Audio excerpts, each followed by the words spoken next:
Do you remember that Michael J. Fox movie from back in the early 90s called Doc Hollywood, where a doctor is a fish out of water in a backwoods town and he slowly falls in love with it?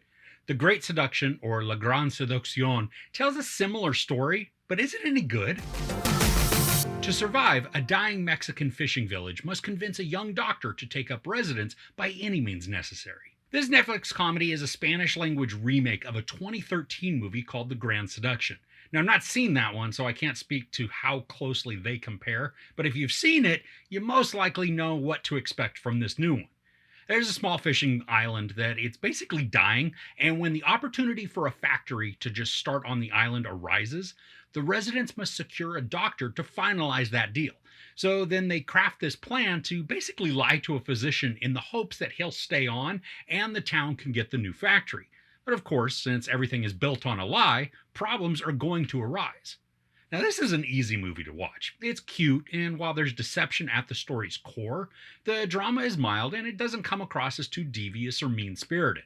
Now, there are a few main characters to the story. There's Herman, played by Guillermo Villegas, and he is spearheading the entire scheme.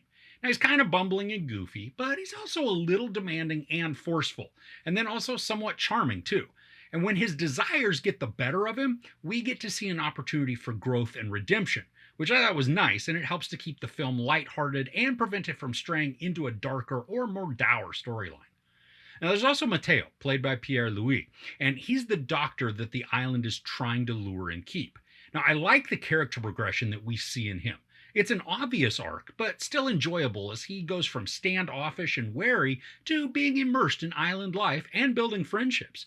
Now, he's meant to come across as a bit arrogant or spoiled, but within him, we also get to watch a softening that feels natural and isn't rushed. Now, if you saw the Netflix drama Roma a few years ago, you'll recognize Yalitza Aparicio. Now, she plays Anna, one of the few townspeople who keeps their head about her and then serves as the conscience for Herman. Now, she's a calming presence within the story, but also one that creates a lot of charm. And I really like how there's a romantic angle that's hinted at, but also it's kept at bay, never giving into the cliche that Anna needs a man to feel complete or happy. And her wisdom that she brings, even when it's ignored, is wonderful as it points to the folly that we know will come about because of Herman's willingness to just do anything to convince the doctor to stay.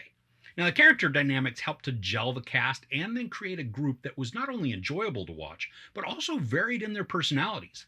And I appreciated it most when they would clash. Now, not in an antagonistic way, but over plans or ideals.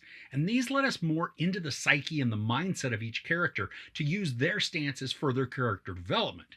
There are a couple of characters that are either used as the fool or as the punchline, and sometimes it bordered on becoming a little bit mean-spirited, but typically it swerved away from that, instead moving into something that was lighthearted rather than cruel.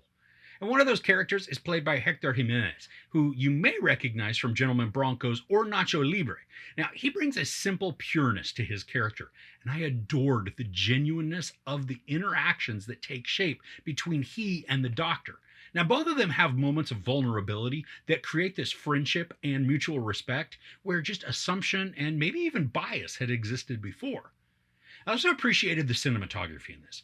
It's a small location with simple settings, but the way each sequence is captured creates a sense of hominess and belonging without the clutter or distraction of technology, traffic, or crowds. And it really does feel like an isolated fishing village with very meager means. There's this town just on the verge of ruin, but one that still maintains hope. And we can see that through the sunsets and the green hills, as well as during fishing sequences. I mean, it lets us observe the serenity of the sea and the relaxation of friends just hanging out on the water. And the camera helps to place us there without intruding into personal spaces. There's an innocence and sweetness to the overall story, and despite its obvious arc and the predictability, the time goes by quickly, and it's just one of those stories that is meant to put a smile on your face. The antics that the townspeople get into, they can be a little bit silly and even absurd, but these moments add to the enjoyment of the story. The town learns that Mateo really likes American football, so they do their best to learn the sport in an effort to wow him. It goes off exactly as you might expect it to. And I really appreciate the creativity that went into the uniforms and the football that's used within the story. I mean, you might roll your eyes at the ridiculousness, But it also has a small ring of plausibility given the fact that they're a tiny and barely inhabited fishing island hours away from any sort of city. Now, there's also a sequence where Herman is negotiating with the company that's going to be bringing the factory to the island, and there's a bit of a Scooby-Doo or maybe Pink Panther moment that's going on. These aren't laugh-out-loud scenarios, but they did make me smile at the goofiness. Now, when the impending complications arise and truths begin to be revealed, this is when the story feels a bit rushed. The entire thing, it's only 94 minutes, and a great deal of time is spent on working to convince the doctor that the town is worth staying in. So when the conflict comes about, the beats before a resolution, they're very quick. There's very little tension from the deceit that's felt. Now, had the story gotten to this point a little earlier and then let the audience sit with the discomfort for a small while, even though the outcome is pretty obvious, it would feel more earned and unrushed, which would then make it more satisfying. Now, I'm not saying that the end of this just ruins the whole experience, but it does make the obvious portions all the more noticeable, which I don't think would have been as prominent if there was more time to sit with the drama aspect. And also, because the resolution comes about so quickly, the stakes feel like they've been greatly reduced. We watch some of the characters make risky and bold moves, and if their bet doesn't pay off, a few of them are royally screwed. But again, that tension is removed too quickly because of the fast resolution. Overall, The Great Seduction is a pleasant and likable story, with setups that hedge on a darker drama, but remain light by showcasing small absurdities within the genial cast.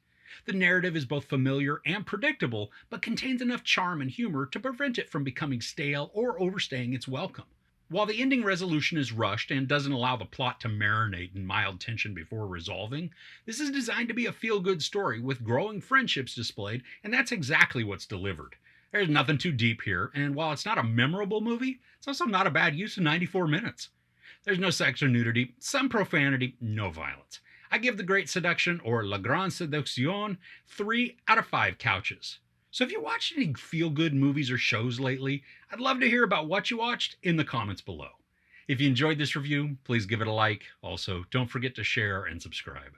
I'm Chris. This is Movies and Munchies. Thanks for couching with me.